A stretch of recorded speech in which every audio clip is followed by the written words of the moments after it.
Hello दोस्तों, आप सभी का स्वागत है आपके अपने चैनल करंट चैट पे। और आज हम शुरू करेंगे 12 जुलाई की न्यूज। तो बिना किसी टाइम वेस्ट किए चलिए शुरू करते हैं आज की न्यूज। और अगर आपने हमारे चैनल को सब्सक्राइब नहीं किया तो प्लीज सब्सक्राइब कर दीजिए, और अगर लाइक नहीं किया तो लाइक भी कर दीजिए इस वीडियो को। तो चलिए हम शुरू करते हैं आज की news. Online gaming casino set to attract 28% GST. तो अब दोस्तों जीएसटी किस पे लगेगा? Online gaming means online gaming casinos पे और वो सब, यानी कि पूरा गेमिंग इंडस्ट्री को फोड़ने आ गई है गवर्नमेंट। मींस उनसे रेवेन्यू जनरेट करने में आ गई है गवर्नमेंट। तो अब से लगेगा 28% जीएसटी ऑनलाइन गेमिंग पर और कसिनो पे भी। और इसमें आप देख सकते हैं कि यहाँ पे on large cars to face 22% cess on top of 28% GST. यानी कि जो कार्स आती थी उस पर 28% जीएसटी तो लगता ही था, लेकिन अब और 22% सेस लगेगा। तो और वो एक सिडान कार पे अप्लाई नहीं होगा। मींस टाइप्स ऑफ कार आपको शायद पता हो, एक होती है हैचबैक, एक होती है सिडान और एक होती है एसयूवी। तो इस पे वो 22% वाला सेस नहीं लगेगा, इस दोनों पे लगेगा। और यहाँ पे आप देख सकते हैं कि ये जीएसटी काउंसिल ने फिक्स किया है, मीन्स इसने सेट किया है। और इनकी जो चेयरमैन होती है वो होती है हमारे फाइनेंस मिनिस्टर, और वो अब है निर्मला सीतारमण। और यहाँ पे आप देख सकते हैं कि अगर गाड़ी की साइज 4000 मिलीमीटर से ऊपर है और उनका इंजन 1500 सीसी से ऊपर है, और जो ग्राउंड क्लियरेंस होता है, यानी कि ये एक कार हो गई, मीन्स ड्राइंग अच्छी नहीं है लेकिन ये एक कार हो गई, और इसका जो ग्राउंड क्लियरेंस ये ग्राउंड है और इसका डिस्टेंस 170 मीटर से ज्यादा होगा, तो इस पे लगेगा 22% का सेस बिसाइड्स 28% ऑफ जीएसटी। तो इससे गवर्नमेंट का रेवेन्यू बढ़ जाएगा। और यहाँ पे आप देख सकते हैं एसयूवी एमपीवी में प्राइसेस में वो अप टू 2%, यानी कि अगर आपको कार खरीदनी है तो प्लीज अभी खरीद लेना दोस्तों। ओके, बढ़ते हैं नेक्स्ट न्यूज की तरफ।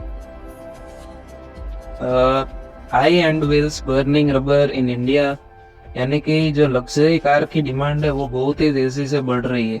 यहाँ पे आप देख सकते हैं कि Mercedes Benz grow 13% and only nearly doubles its volume.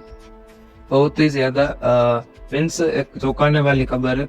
और यहाँ पे आप देख सकते हैं कि लग्जरी कार की जो सेल्स है वो 20,000 हो गई, जो कि उस साल if I am not wrong and उस साल थी 14,500, 38% का जंप है। और ये हमने पहले भी कवर की थी न्यूज की 2020 के फर्स्ट हाफ में कार इंडस्ट्री यानी ऑटो इंडस्ट्री ने रिकॉर्ड ब्रेक कर दिया है। और ये किसके कारण हुआ कि increase in disposable income economic activity driver for demand, यानी कि जो पहले होती है हमारी इनकम, फिर उसमें से जो टैक्स कट जाता है और क्या बचता है डिस्पोजेबल इनकम। डिस्पोजेबल इनकम का सिर्फ यही मतलब है कि जो इनकम आप स्पेंड कर सकते हैं वही कहलाती है आपकी डिस्पोजेबल इनकम। ओके, तो बढ़ते हैं नेक्स्ट न्यूज की तरफ। ऑटो इंडस्ट्री की तो बल्ले बल्ले हो रही है। नेक्स्ट न्यूज पॉलिटिक्स नहीं, ITC proposes to give Sanjeev Puri a second term as chairman and MD। Means यहाँ पे ITC ने वापिस रीअपॉइंट कर दिया है संजीव पुरी को as a chairman and MD। एक आपको जान के बहुत शौक होगा अगर आप मीन्स पहली बार सुनने रहे हैं कि उनका जो ग्रोस पे है वो आप देख सकते हैं 19.12 करोड़ पर ईयर की इनकम रही है, और उनका नेट पे वो 7.28 करोड़, यानी कि इसमें से बहुत सारा जो है वो टैक्स कटेगा, फिर उस पे एडिशनल सेस लगेगा, फिर उसमें से जो पेंशन पे जाता है वो कट जाएगा, वो सब मिला जुला कर जो कटा और बाद में जो बचा इनकम ये 7.28 करोड़, ये उनकी डिस्पोजेबल इनकम है। 19 करोड़ और कहाँ पे 7 करोड़, ऑलमोस्ट हाफ हो गई है इनकी इनकम। बढ़ते हैं नेक्स्ट न्यूज की तरफ। हेवेल्स प्लान्स टू फोरे into manufacturing for overseas brands, यानी कि अब जो हेवेल्स जो कि इंडिया की कंपनी है वो बाहर वाले ब्रांड के लिए भी मैन्युफैक्चरिंग करेगी। और इसमें स्पेशली आप यहाँ पे देख सकते हैं मिडिल ईस्ट और यूएसए की कंपनी होगी। तो इसमें सिर्फ यही था, यानी कि हेवेल्स अपना एक्सपेंशन भी कर रही है। क्योंकि आप देखेंगे कि जब इंडिया में खत्म हो जाएगा, मीन्स इंडिया में जो ये समर वाला सीजन खत्म हो जाएगा, तो बहुत सारे देशों में ये समर वाला सीजन चालू होगा, यानी कि ऑनसेट होगा, तो वहां पे भी इंडियन कंपनीज को फायदा होगा, इसीलिए okay sorry. Big gin makers double sales take fight to small peers. ये जिन मेकर यानी कि एक टाइप ऑफ अल्कोहल नहीं होते, लेकिन ये बेसिकली मेडिसिनल पर्पस के लिए ज्यादा यूज होती है, इसके लिए मेडिसिनल पर्पस के लिए ज्यादा यूज होती है। लेकिन हम कह सकते हैं एक अल्कोहल बेवरेज ही है। तो इसमें क्या कहा गया है कि इसकी जो सेल्स है वो क्या हो गई है, डबल हो गई है। तो इसमें बहुत सारी ब्रांड्स भी ऐड हुई है, जैसे कि Bombay sapphire, Jaisalmer make big strides in 2022 even as sales in gin in general pick up in India। और जो यूनाइटेड स्पिरिट्स है आप देख सकते हैं, जो कि आप किंगफिशर का नाम तो जानते ही होंगे, उससे ही बनी है यूनाइटेड स्पिरिट्स। तो कंट्री की लार्जेस्ट अल्को बेवरेज कंपनी है, उसने भी एक माइनॉरिटी स्टेक एक्वायर किया है जो ये जिन बनाती है। तो जिन इंडस्ट्री आगे जाकर बहुत ही ज्यादा बढ़ सकती है। ये बहुत ही अच्छा टर्म है CBDC। CBDC aims to make cross-border transaction cheaper।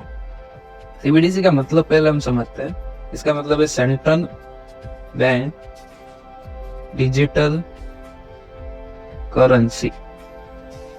आपने बिटकॉइन का नाम सुना होगा ओब्वियसली, अगर नहीं सुना तो आप सुन लीजिए कि बिटकॉइन एक क्रिप्टो करेंसी है, और ये CBDC central bank digital currency ये है इंडिया की, और इसे बैक करेंगे RBI। इसे बैक कौन करेगा, RBI।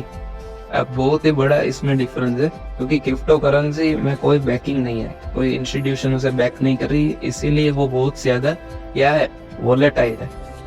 और यहाँ पे तो central bank digital currency RBI back कर रही है, और इसे कहा जा रहा है कि इस अगस्त के एंड तक ये लॉन्च हो जाएगी। मीन्स अभी इसका पायलट ट्रायल भी शुरू हो गए हैं, लेकिन अगस्त एंड तक ये फुल्ली लॉन्च हो सकती है। तो ये बहुत ही अच्छी न्यूज है। और इसमें क्या होगा कि जो बैंक है वो इसमें इंक्लूड नहीं होगा, जो बैंक होती है कॉमर्शियल बैंक, वो इसमें इंक्लूड नहीं है।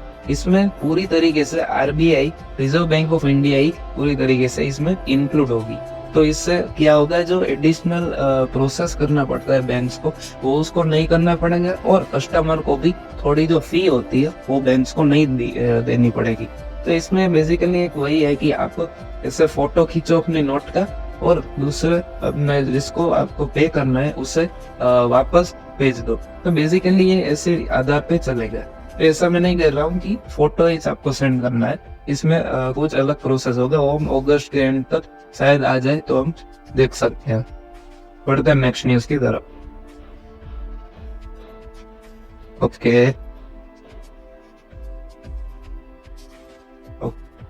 LTI Mindtree to replace HDFC in Nifty 50। तो अगर आपको पता नहीं है तो HDFC और HDFC बैंक का क्या हो गया है, मर्जर हो गया है, HDFC और HDFC बैंक का। तो जिससे क्या हो जाएगा, ये हो जाएगी 4th largest bank in the world. इसकी 4th largest bank in the world. तो निफ्टी 50 अगर आपको नहीं पता तो समझा दो, निफ्टी 50 एक पूरा बास्केट है स्टॉक्स का, इसमें इंडिया की टॉप 50 कंपनीज आती है, इसमें से एक थी HDFC। तो अगर HDFC बैंक से मर्ज हो जाएगी तो क्या 50 में से कितनी बची, 49 कंपनीज बची, तो उसमें एक ऐड करना पड़ेगा तभी हो जाएगी 50। तो LTI Mindtree, LTI यानी कि लार्सन एंड टूब्रो इंफोटेक और Mindtree का भी मर्जर हुआ था, और वो कंपनी इस निफ्टी 50 में अब ऐड होगी। और आगे मैं एक डेटा भी दिखाऊंगा कि ऐड होने से क्या फायदा होता है। Carbon tax on imports in the works, यानी कि अब carbon tax on import. Carbon tax मैंने आपको समझाया था कि कार्बन एमिशन कैसे होता है, और जो कार्बन क्रेडिट्स है वो कंपनी कैसे ट्रेड करती है, वो भी मैंने आपको समझाया था।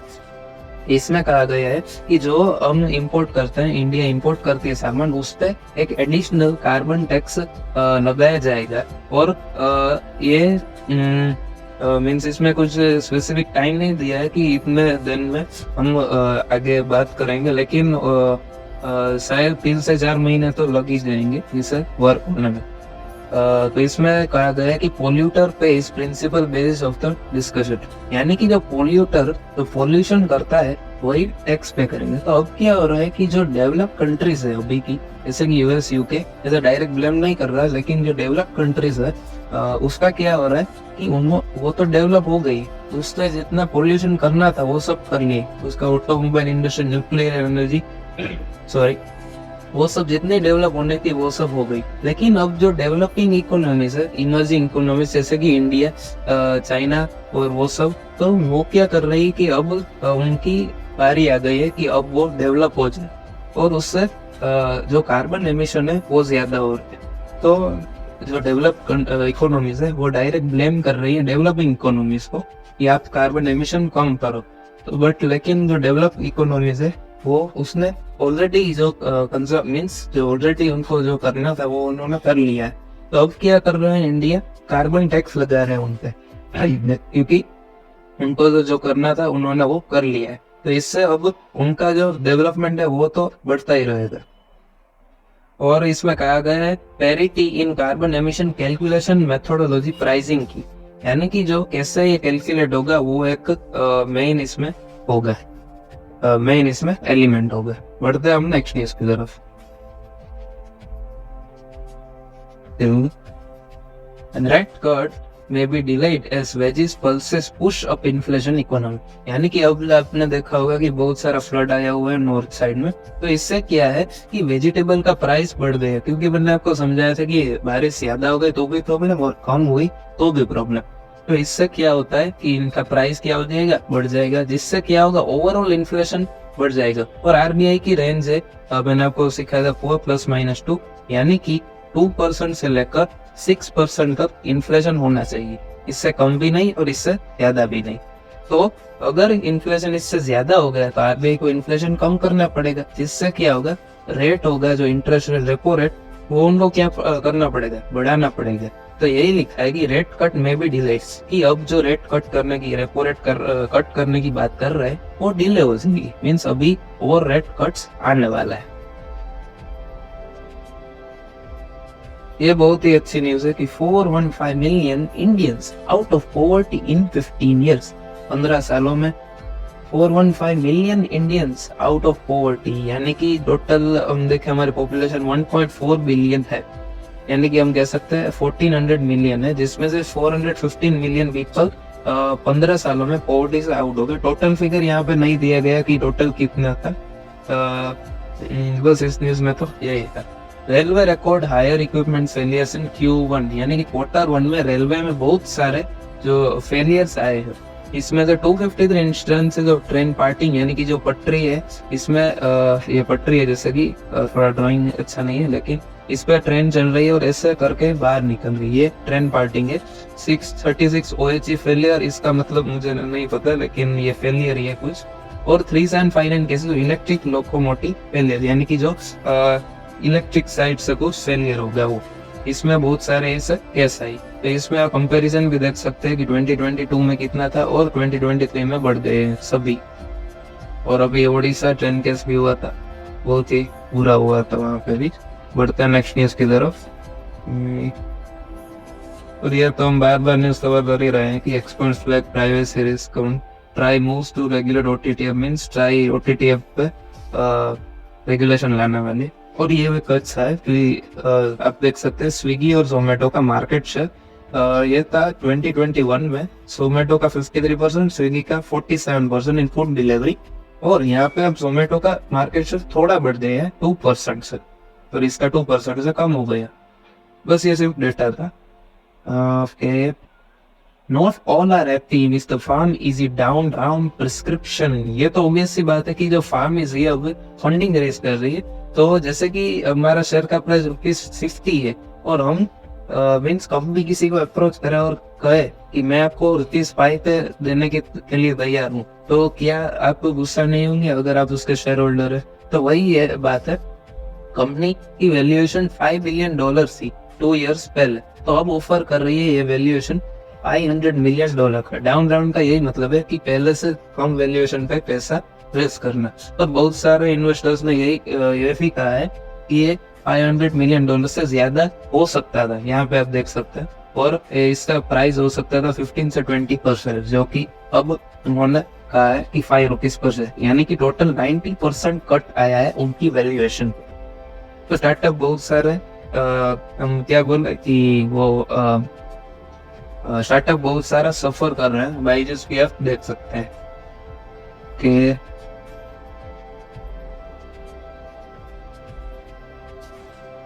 UK wage growth at record high in rural job markets. अब आप कहेंगे कि ये तो बहुत अच्छी न्यूज है कि वेज ग्रोथ हो रहा है, मीन्स अच्छा है कि हम अनएम्प्लॉयमेंट भी कम होगा और वो सब, लेकिन इसके कारण क्या होगा, वापिस से जो वेज ग्रोथ है उससे क्या होगा, जैसे कि हमारी इनकम बढ़ी तो क्या होगा, हमारा शायद एक्सपेंडिचर भी बढ़ जाए, क्योंकि इनकम के बढ़ने से एक्सपेंडिचर बढ़ता ही है। हम अपने से रिलेट कर सकते हैं।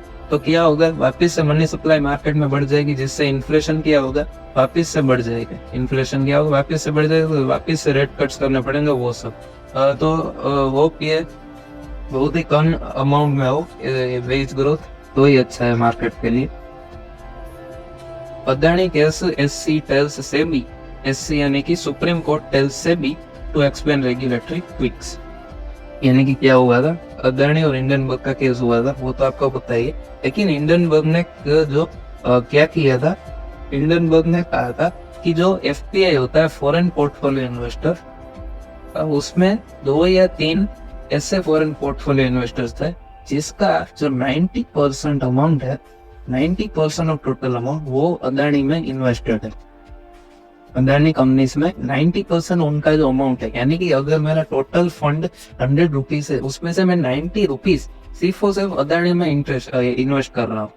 तो इससे इनडायरेक्टली क्या है कि अदानी ने, मैं ब्लेम नहीं कर रहा हूँ, लेकिन ऐसा भी हो सकता है कि अदानी ने एक ऑप्शन कंपनी बनाई हो, FPI मीन्स कुछ नाम पे, और उनका सारा फंड अदानी में इन्वेस्ट हो रहा है 90%, और 10% कुछ दूसरी कंपनीज में हो रहा है। इससे क्या होगा, और भी FII अट्रैक्ट होगा, क्योंकि अगर आप उसकी जो शेयर होल्डिंग देखिए तो इसमें प्रमोटर होता है, उसमें FII होता है, उसमें DI यानी कि इंडिया के इन्वेस्टर, FII यानी कि फॉरेन इन्वेस्टर, प्रमोटर यानी कि जो उनके मालिक होता है, वो मालिक यानी कि जो जैसे कि अदानी के हो गए गौतम अदानी वैसे। और FII का शेयर होल्डिंग यहाँ पे बढ़ गए, तो इससे क्या होगा कि उनका जो ट्रस्ट होगा वो बहुत ही अच्छा होगा। लेकिन यहाँ पे ब्लेम ये लगाया गया था कि जो FPI का इन्वेस्टमेंट है, बहुत सारे FPIs ने 90% उनका टोटल अमाउंट अदानी में ही इन्वेस्ट किया है। तो ये एक डाउटफुल केस था, तो जिसमें सुप्रीम कोर्ट ने सेबी को कहा है कि ये एक्सप्लेन पूरा करो आप। बस इस न्यूज में यही था। बढ़ते नेक्स्ट न्यूज की तरफ। ओके, और government propose scheme for hydro project worth 16,000 crore outlay. Means basic news ही थी, इसलिए मैं इसमें ज्यादा नहीं जाऊंगा। कि शायद खत्म नहीं, ET मार्केट्स रह गया। मैंने कल भी उसे लेफ्ट कर दिया था ET मार्केट्स को, उसके लिए मैं सॉरी बोलता हूँ आज। उसमें कल वाली न्यूज में एक था कि जो रिलायंस इंडस्ट्री था, रिलायंस इंडस्ट्री वो 52 वीक हाई पे है, 52 वीक हाई यानी कि 1 साल के हाई पे है रिलायंस इंडस्ट्री। दूसरी न्यूज थी कि जो एक शायद DLM का IPO वो शायद 50% से प्रीमियम का लिस्टिंग हुआ है। ये 2 न्यूज मुझे याद है अभी। अब आज पता है 12 जुलाई वाले में, rupee and bonds rebound on hopes Fed nearing end to hikes. यानी कि मैंने आपको समझाया था रिलेशन समझाया था रेट्स हाइक और रूपी के बीच में। तो अब क्या हो रहा है, जैसे ही फेड यानी कि फेडरल रिजर्व उनकी जो रेट हाइक्स है वो एंड करेगी, यानी कि अब रेट कट्स या फिर स्टेबल दोनों में से एक चूज करेगी। तो इससे क्या होगा, रूपी और बॉन्ड्स रिबाउंड हो जाएंगी, यानी कि रूपी अप्रिशिएट हो जाएगा। यानी कि पहले जैसे कि $1 यानी कि 80 रुपीज था, तो अब $1 बराबर 75। ऐसे में डायरेक्ट नहीं हो जाएगा, लेकिन कम हो, मीन्स इतना हो जाएगा, कम हो जाएगा। और बॉन्ड्स भी क्या हो रहा है, रिबाउंड, यानी कि जो बॉन्ड्स के इंटरेस्ट रेट है वो भी क्या हो जाएंगे, कम हो जाएंगे। इसलिए बस यही था। और investors prefer small cap fund एमिड bullish mood, यानी कि स्मॉल कैप फंड में ज्यादा इन्वेस्ट कर रहे हैं। और यहाँ पे आप देख सकते हैं 6.9 लाख फोलियोस इन जून। स्मॉल कैप फंड एड 6.9 फोलियोस इन जून। फोलियोस यानी कि पोर्टफोलियो 6.9 लाख जो इंडिविजुअल्स है उन्होंने स्मॉल कैप फंड चुने हैं। ओके, इस दोनों न्यूज में यही था। और यहाँ मैं आपको एक डेटा बताने वाला था, ये वही है कि जब LTI माइंट्री HDFC में, HDFC यानी कि निफ्टी 50 में आ जाएगा, वही है। और जो बहुत सारे कंपनीज आए होंगे ऐसे LTI माइंट्री जैसा, तो इसमें से एक था एप्पल हॉस्पिटल, टाटा कंज्यूमर, ये सब आप देख सकते हैं। तो इसमें जो रिटर्न दिए गए हैं वो आप देख सकते हैं, एक साल में कितने रिटर्न दिए थे जब निफ्टी 50 में ऐड हुए हैं वो। एप्पल हॉस्पिटल ने नेगेटिव दिए, ब्रिटानिया ने नेगेटिव दिए और JSW स्टील ने नेगेटिव दिए, 3 ने ही नेगेटिव दिए।